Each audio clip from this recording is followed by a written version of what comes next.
A paz do Senhor, povo de Deus. Aqui é o pastor Rafael. Estamos aqui para mais um encontro vertical. Eu queria falar com você nesse tempo sobre a lei da semeadura. A lei da semeadura é uma das principais leis e princípios espirituais estabelecidos em toda a palavra de Deus. A lei da semeadura ela é verdadeira, ela é eficaz. É algo estabelecido por Deus nas principais leis que conduzem e regem esse nosso mundo. E nesse período que nós temos vivido, um contexto muitas vezes de crise, muitas pessoas pensam que, poxa, eu precisava ter tido a visão de José quando administrou o Egito, né? Ter estocado, me preparado para esse período de crise, para que agora eu pudesse ter com fartura e abundância. José e Faraó foram avisados por Deus em sonho. Também não é novidade que eu creio que Deus tem nos avisado muito, né? Nos preparado para esse momento assim de crise. Mas o que eu quero lembrar você nesse momento é que a lei da semeadura ela não se altera, ela permanece. Então, a verdade é que praticamente ninguém se preparou para essa crise que nós estamos vivendo. E agora, pastor, que nós não nos preparamos para essa crise, o que nós devemos fazer? Bom, essa notícia que eu quero dar a você nesse tempo, a lei da semeadura ela permanece, ela se estabelece. E ainda é possível plantar e colher, mesmo num tempo de crise. Bom, lá em Juízes capítulo 6, né, somente no versículo 11, você vai ver ali, falando que Gideão, ele malhava o trigo no lagar. O lagar é o lugar, na verdade, onde se pisava as uvas, para se fazer o vinho, o vinagre, né, e os derivados da vinha. Mas havia uma peleja ali, os midianitas, né, vinham e tomavam toda a colheita que se era feita. O trigo era um dos principais plantios, porque o pão era um alimento considerado nobre, né, que também vinha do trigo, e não podia faltar na casa de ninguém. Então o pão, naquele momento, fazia parte de todas as refeições. O pão, ele é considerado um alimento nobre. E talvez não dentro do contexto que nós vemos hoje, né? Quando a gente fala muitas vezes viver a pão e água, né? Mas o pão era considerado um alimento nobre. E nesse contexto a gente percebe que todo o povo, quando plantava, os midianitas vinham e roubavam sua colheita. Roubavam o trigo, roubavam tudo que era plantado. Mas Gideão foi um homem que teve coragem, ainda que no lagar, ainda que talvez um pouco escondido, ainda que não da maneira apropriada, ele plantava e colhia. A verdade é que talvez nesse período a gente não vai conseguir plantar e colher da maneira convencional, mas a lei da semeadura ainda se estabelece. Por que se diz da maneira convencional? Talvez a gente tenha que se reinventar nos nossos negócios, se reinventar na nossa maneira de conduzir a nossa vida, nas nossas relações. A internet hoje está aqui como uma plataforma que vai nos ligar nesse tempo e nós precisamos nos reinventar. Mas a lei da semeadura, o plantar e o colher ainda permanece. E Gideão foi um homem que teve a ousadia, teve a coragem de plantar mesmo num tempo de dificuldade, num tempo de crise. Eu quero dizer para você que mesmo que a gente esteja enfrentando um tempo de crise, ainda é possível plantar e colher, porque as leis de Deus não se alteram. A lei da semeadura ainda permanece estabelecida como uma lei de princípio espiritual para nós. Eu queria falar com você hoje sobre 6 pontos da lei da semeadura, para que você guarde no seu coração e utilize isso como um princípio para a sua vida. A primeira coisa que eu quero que você guarde no seu coração sobre a lei da semeadura é o que se encontra lá em 2 Coríntios 9, versículo 6, que diz assim: quem semeia pouco, colhe pouco, e quem semeia com abundância ceifará. Ou quem semeia com fartura, com abundância ceifará. Ou seja, a colheita e a semeadura, ela precisa ser intencional. Aqui está falando da intencionalidade. O quanto você pretende colher. Dependendo do quanto você pretende colher, você vai ter uma base do quanto você pretende semear. A colheita precisa ser algo intencional, provocado pela semeadura. Então aqui fala sobre não a quantidade do que você semeia, mas a quantidade que você pretende colher. Então, dentro do que você pretende colher, você vai precisar investir um pouco mais na sua semeadura. Vai precisar investir um pouco mais na sua semente, em preparação da terra, porque a colheita precisa ser algo intencional. E a sua intenção já se torna manifesta na semeadura. Quem semeia pouco, colhe pouco. Mas quem semeia com fartura, com abundância ceifará. A segunda lei da semeadura que eu quero compartilhar com você é que a colheita é sempre da mesma espécie da semeadura. Logo, se você planta uva, você não vai colher abacate. A colheita vai ser sempre da mesma espécie da semeadura. Então, semeie corretamente e você não vai se surpreender negativamente na sua colheita. Semeie corretamente e você não vai corromper ou comprometer a sua colheita. Gálatas 6,7 diz: não se engane, de Deus não se zomba. Aquilo que o homem plantar, certamente colherá. A colheita é um resultado certo, certeiro. Aquilo que o homem plantar, certamente ele colherá. Mas vai colher sempre da mesma espécie daquilo que foi plantado. Então, cuidado com o que você tem semeado. Para produzir resultados diferentes, precisamos de sementes diferentes. Por isso, o salmista vai dizer que a palavra branda desvia o furor. É uma semente diferente que vai produzir uma colheita diferente, né? Mas a palavra dura, da mesma espécie ali da briga, da guerra, vai suscitar a ira. Então, o resultado é semelhante, porque nós colhemos da mesma espécie daquilo que nós plantamos. Terceira lei que eu quero que você guarde no seu coração é que primeiro se planta para depois se colher. Essa ordem não se altera.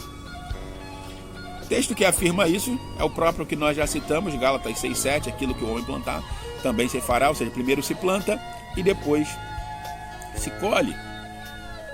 Isso significa que há um processo. Essa ordem não pode ser invertida. Não dá para se queimar etapa, não dá para se pular processos. Nós precisamos respeitar os processos. Entender que há um tempo determinado para todo propósito, há uma estação própria, preparada para todo propósito. Essa ordem não se altera. Então há um processo que precisa ser ativado e precisa ser respeitado, porque a colheita é um resultado provocado. Primeiro eu planto, estou provocando, depois eu colho. É como ação e reação. Isso é lei da semeadura. O quarto ponto que eu quero que você guarde no seu coração, espero que você talvez esteja tomando nota aí, né? É bom para que você possa colocar isso em prática. A colheita é sempre maior do que a semeadura. Então a proporção da colheita será sempre maior do que a proporção do que aquilo que você semeou, né? Jesus na palavra mesmo vai dizer e profetizar aí uma colheita a 30, 60 e a 100 por um. Ou seja, é como se você pensasse no milho. Você planta uma semente, mas você colhe uma espiga.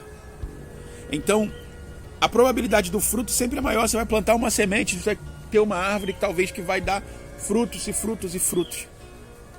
A colheita é sempre maior do que a semeadura.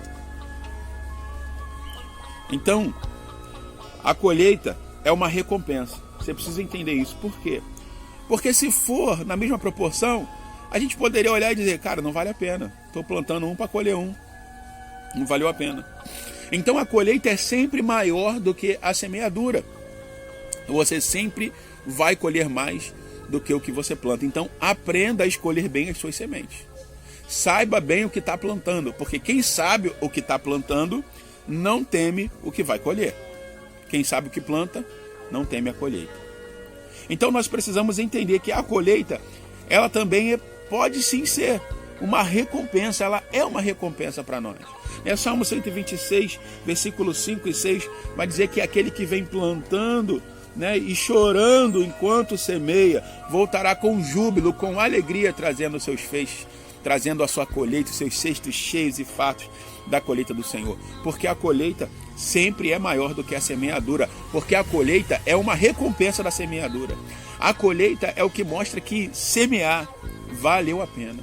Valeu a pena preparar a terra, valeu a pena escolher bem as sementes, valeu a pena semear boas sementes, sementes de qualidade, cuidar, regar, fazer a manutenção para poder colher a recompensa da colheita.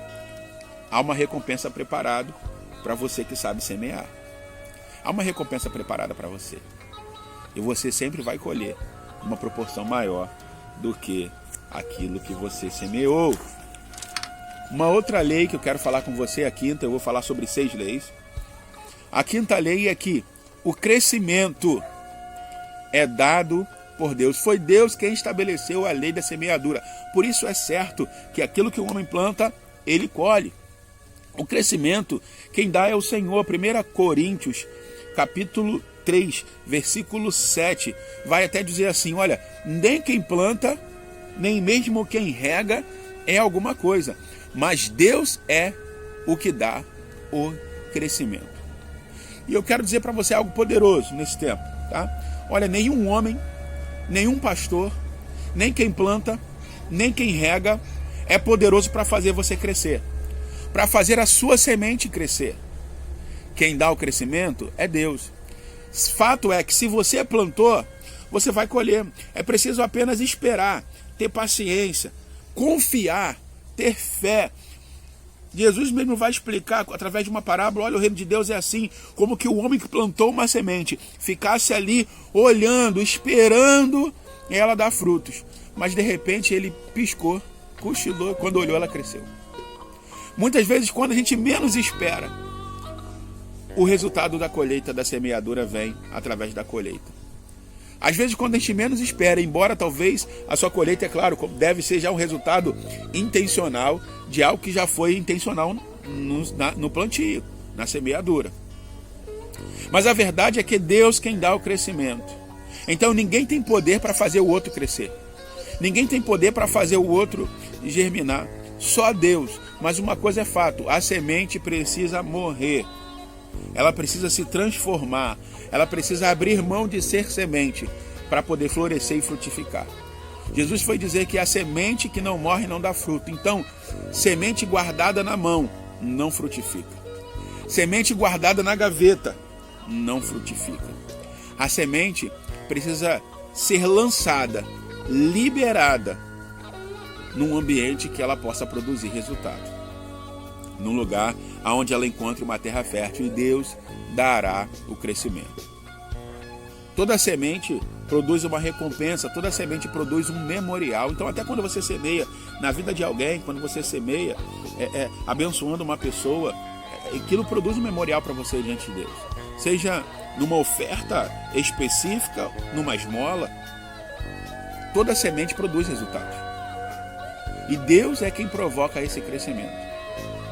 Olha, Cornélio, centurião, Deus vai despertar lá o Pedro e dizer, Pedro, você precisa pregar para o Cornélio. E Pedro vai dizer, mas Senhor, ele é impuro. Deus vai dar essa visão de um lençol com animais impuros descendo do céu para Pedro. E Deus vai falar para Pedro, Pedro, não considere impuro aquilo que eu purifiquei, aquilo que eu santifiquei. E quando Pedro chega para pregar para Cornélio, vai dizer, olha, as tuas esmolas e as tuas ofertas chegaram diante de Deus. Por isso a salvação está vindo para a tua casa. Porque toda colheita, toda semeadura, ela produz um resultado. Toda colheita é um resultado provocado através da semeadura. E Deus garante esse crescimento. Então, nenhum pastor tem poder de fazer você crescer. Você precisa se permitir morrer enquanto semente, se despir do velho homem, da velha criatura, da sua roupa de semente e se revestir como um novo homem, uma nova mulher, uma nova criatura diante de Deus. Se revestir sabendo que você foi chamado para dar certo. Você foi chamado para florescer e frutificar. Porque, irmãos e irmãs, se Deus está plantando algo na nossa vida, a lei da semeadura está aí. Vai florescer. Mas você precisa morrer como semente, você precisa se despir do velho e permitir que Deus transforme a sua vida. Você precisa começar a transformar a sua mentalidade, renovar o seu entendimento, se transformar pela renovação da sua mente, para experimentar qual seja a boa, perfeita e agradável vontade de Deus. Deus te chamou para frutificar, Deus te chamou para florescer e para produzir e dar muito mais frutos do que as sementes que você recebeu. E não se engane. Nós sempre recebemos semente. Da mesma forma que Deus garante o crescimento, é Ele quem dá as sementes. 2 Coríntios 9:10 vai dizer que Deus é aquele que dá semente ao que semeia e pão ao que come. As sementes que nós recebemos, irmãos, vem de Deus. A sua vida é dom de Deus, é fruto de Deus. Toda semente que você recebeu vem de Deus. E a última lei que eu queria compartilhar com você da semeadura nesse tempo é que fique atento e persevere, porque o diabo também semeia.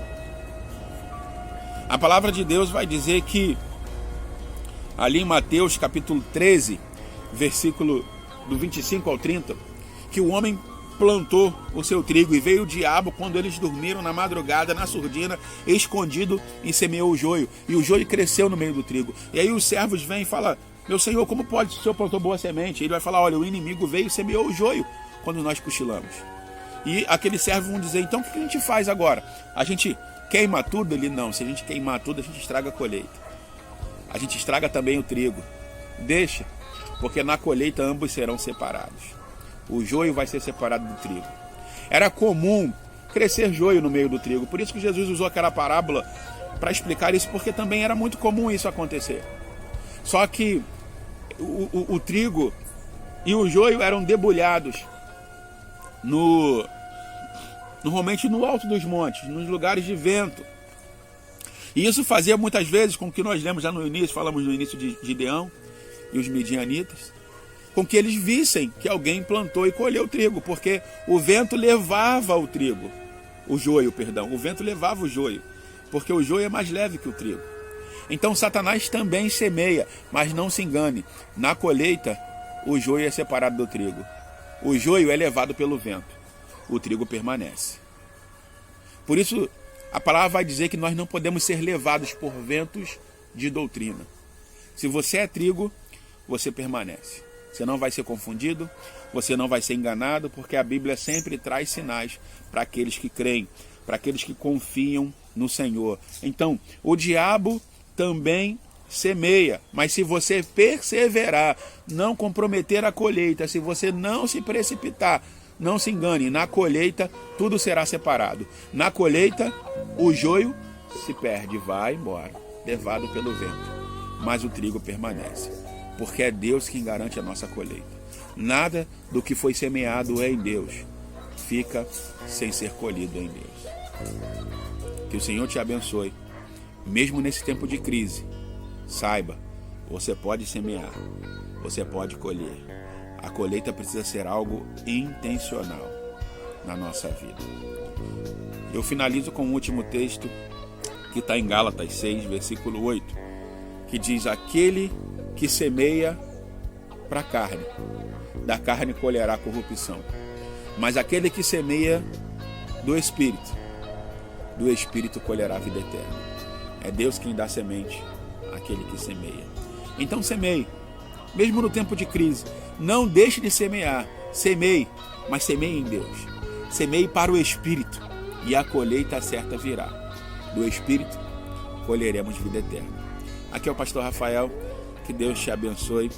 Não deixe de compartilhar esse vídeo se ele abençoou, edificou, instruiu e abençoou a sua vida com alguém. Se inscreva no canal, ative o sininho para receber notificações de próximos vídeos. Eu peço a sua ajuda. Eu quero compartilhar a vida. Eu quero compartilhar uma palavra do céu. Eu quero que nós sejamos firmados, nutridos, fortalecidos e alimentados por uma ligação que é vertical.